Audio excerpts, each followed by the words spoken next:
Bonjour. La libre communication des pensées et des opinions est un des droits les plus précieux de l'homme.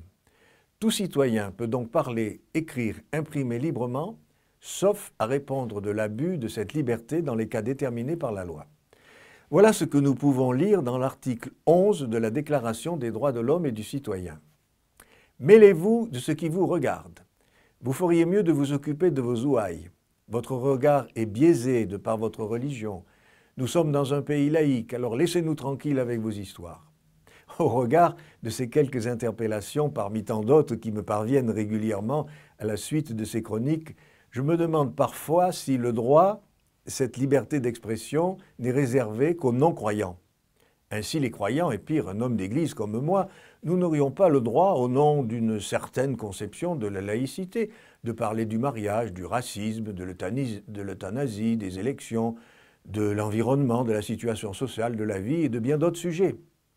Non pas, bien sûr, pour tenter d'imposer une façon de penser, mais pour apporter une contribution au débat, pour faire entendre notre point de vue. Alors, pourquoi n'en aurions-nous pas le droit? Parce que notre opinion dérange, parce qu'elle n'est pas en accord avec une certaine idéologie, ou bien parce que nous sommes incompétents, parce que nous serions des citoyens de catégorie inférieure, parce que notre foi nous imposerait un prêt à penser. Et sur ce plan-là, d'ailleurs, nous ne serions pas les mieux placés. Et si c'était tout simplement parce que nous sommes croyants que nous devrions nous taire. Au passage, je cite cette parole du Christ, « Si mes disciples se taisent, ce sont les pierres qui crieront ». Alors, au risque de faire peur à certains, je dois vous dire que les croyants font partie à part entière de la société et sont partout autour de vous. Votre boulanger est peut-être croyant, votre voisin fréquente peut-être l'église, la mosquée ou la synagogue, le journaliste que vous lisez ou regardez dans les médias, le banquier à qui vous avez confié votre argent. J'ai presque des frissons quand je pense que votre médecin récite peut-être une prière le matin ou le soir, ou que le maire ou le député que vous avez élu s'est marié à l'église.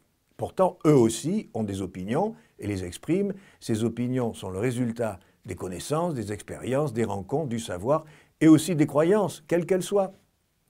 C'est ce que nous rappelle le pape François.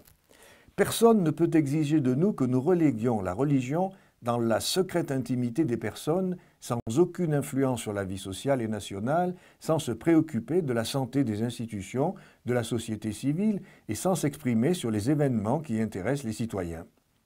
Qui oserait enfermer dans un temple et faire taire le message de saint François d'Assise et de la bienheureuse Thérèse de Calcutta?